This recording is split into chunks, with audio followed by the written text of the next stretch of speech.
जा दिन सतगुरु भेंटिया, 100 दिन लेखे जाने, बाकी समय व्यर्थ गया बिना गुरु के ज्ञान।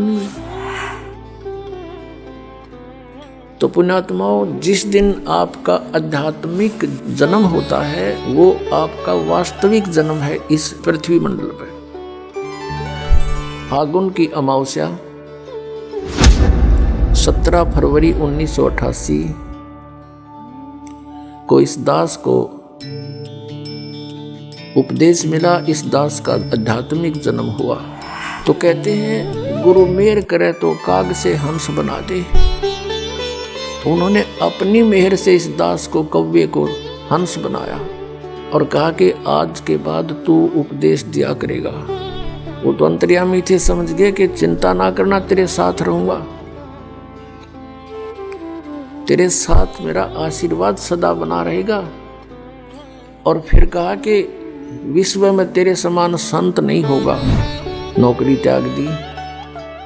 एक ही काम हो सके था, या तो परमात्मा का आदेश पालन हो सकता है या फिर वो दूसरी नौकरी हो सकती थी।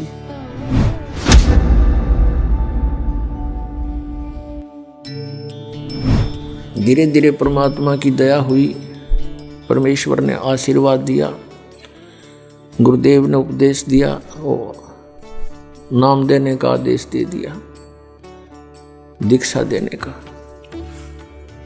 दास ये सर्विस करता था। सर्विस के दौरान ही सैटरडे संडे को सत्संग करने लगा। 2 वर्ष सन 1994 में इस दास को नामदान करने का आदेश हुआ। फिर देखा वर्कलोड बहुत हो गया, रजादाता की बहुत भक्त होने लगे, सत्संग बहुत बढ़ गए। दास सर्विस करता था, junior engineer civil, Haryana state की। नौकरी त्याग दी। एक ही काम हो सके था, या तो परमात्मा का आदेश पालन हो सकता है या फिर वो दूसरी नौकरी हो सकती थी। तो उसमें नौकरी त्यागने से पहले मन में बहुत विकल्प संकल्प उठे। बच्चों का क्या होगा, कहीं भूखे ना मर जाएं। फिर परमात्मा प्रेरणा देता कि यदि कल तेरी मृत्यु हो जाती है, तू क्या ठेकेदारी लिए बैठा है, इनका पालन परमात्मा ही करेगा।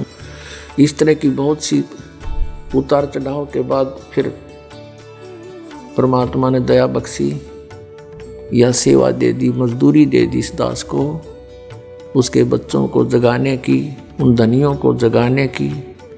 दास को एक कुत्ते की ड्यूटी मिली, भौंकने की। आप सभी धनी हो, आप पिछले पुण्यकर्मी प्राणी हो, आपको जगाना इसलिए आवश्यक है कि आपके चोरी हो रही है, आपकी अनमोल जीवन नाश हो रहा है। जो जाग जाता है कुत्ते के भौंकने से आवाज़ सुनकर, वो अपना धन बचा लेता है। और जो उस समय भी गफलत कर जाता है, सोता रहता है, तो सुबह वो देखता है तो उसका बहुत लॉस हो चुका होता है। तो पुण्यात्माओं, ये वो शुभ दिन है, ये शुभ अवसर है जिसके उपलक्ष्य में ये 5 दिवसीय समागम किया गया। फागुन की अमावस्या 17 फरवरी 1988 को इस दास को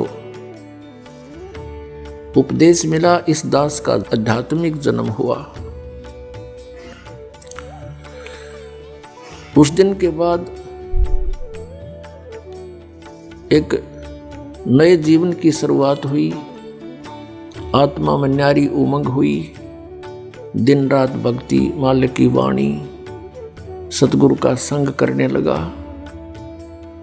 सन 1994 में दास ने कभी ये सोचा नहीं था स्वप्न में कि मुझे कोई ऐसा जिम्मेवारी की पोस्ट मिलेगी, दास को ये नौकरी मिलेगी या मजदूरी मिलेगी। कभी भी नहीं सोचा था। दास क्या करता था, अपने आसपास के संबंधी मित्रों को, वैसे जो भी संपर्क में आता था, परमात्मा का ज्ञान सुनाता था, उनको तैयार करके अपने गुरुदेव से उपदेश दिलाता था। सन 1994 के अंदर गुरुदेव ने मैं कुछ भक्तों को नाम दिलाने लेकर गया था।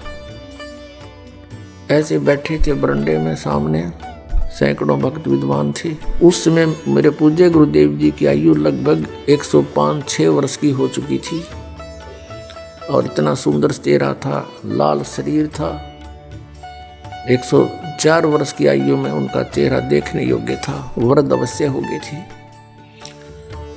और एकदम कहा कि रामपाल इधर आ।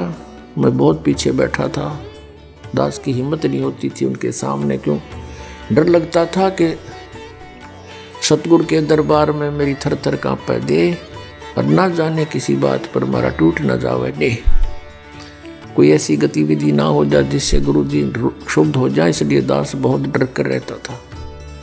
नाम देने वाले आगे बैठे थे, दास बहुत पीछे बैठा था। और भी बहुत से नाम लेने वाले, दीक्षा लेने वाले आए हुए थे और दास भी 5-7 को लेकर गया था, वो भी उन्हीं में विराजमान थे। मुझे पुकारा में आगे चला गया, बैठ जा, और कहा कि आज के बाद तू उपदेश दिया करेगा। और वहाँ उपस्थित सैकड़ों तो उपदेश लेने वाले थे और भी बहुत उनके पुराने शिष्य भी थे। सबसे बोल दिया कि आज के बाद मैं किसी का गुरु नहीं, और ये सब के गुरु हैं, इनसे दीक्षा लो। मैं एकदम घबरा गया, कति पसीने आ गए दास के, और वो तो अंतर्यामी थे।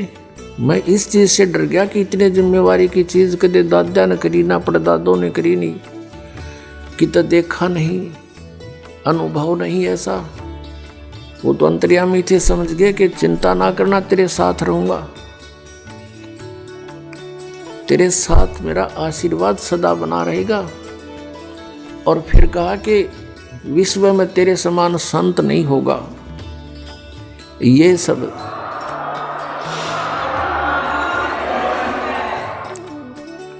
अब पुण्यात्माओं, उसमें दास अपने को भगत भी पूरा नहीं मानने था और उन्होंने इतनी बड़ा आशीर्वाद दे दिया कि तेरे समान विश्व में कोई संत नहीं होगा।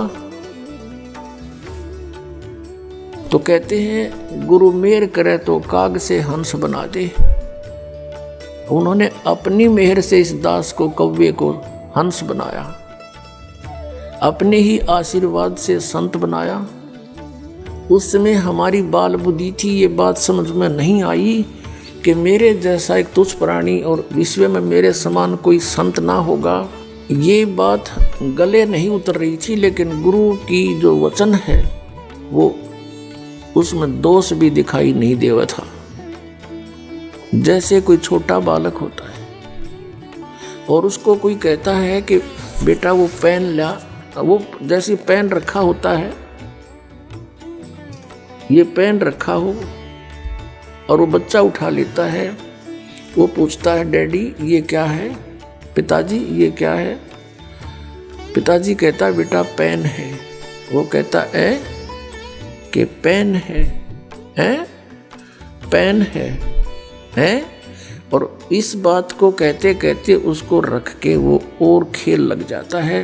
कहने का भाव ये है कि उसको न तो ये अविश्वास है कि पिताजी जो कह रहा है वो गलत होगा, लेकिन उसकी बुद्धि इतनी बाल है कि इसको समझ नहीं पा रही ये पेन है। वो ऐसे उसको छोड़कर चला जाता है। तो इस दास की अब वो ऐस अतिथि थी। उन्होंने कहा कि तेरे बराबर विश्व में कोई संत नहीं होगा। तो उस समय दास ऐस अतिथि में था और वो जो कह रहे थे तो पेन था ही। तो अब इस बात का कुछ एहसास हो रहा है, क्योंकि अन्य संतों ऋषियों के जो अनुभव देखे दास ने, इनके पास तक खख भी को नहीं अध्यात्म ज्ञान का। तो हम इस योग्य नहीं थे, गुरु जी के आशीर्वाद से हो गए, यो ज्ञान हो गया, बुद्धि खुली। और इन महर्षियों के अंदर इनके झांक के देखा, इनके खुले वो बोरे जिन पर ISI मार्क ला रखा, गोबर पर रखा था इन्हें सब ने। किसी के पास मोक्ष मार्ग नहीं, सबकी दुर्गति हुई। पिछले इतिहास बतावें, हमारे ग्रंथ कहते हैं कुछ, ये हमें बता रहे थे उसके विपरीत। तो ये संत नहीं थे। आज आपके समक्ष है क्योंकि बुद्धिमान समाज है। तो पुण्यात्माओं, जिस दिन आपका आध्यात्मिक जन्म होता है वो आपका वास्तविक जन्म है इस पृथ्वी मंडल पर। शरीर के जन्म तो असंख्यों हो लिए, जन्म तो वो भी है क्योंकि शरीर स्टार्ट हुआ, और अब आत्मा का जन्म समझो, आध्यात्मिक जन्म उसका उस दिन है जिस दिन सतगुरु मिल गए। जा दिन सतगुरु भेटिया सो दिन लेखे जाने, बाकी समय व्यर्थ गया बिना गुरु के ज्ञान। कि यही समय हमारा उस दिन से लेखे लगा जीवन जिस दिन से पूर्ण संत मिले। नकली गुरुओं से उपदेश लिया हुआ व्यर्थ है।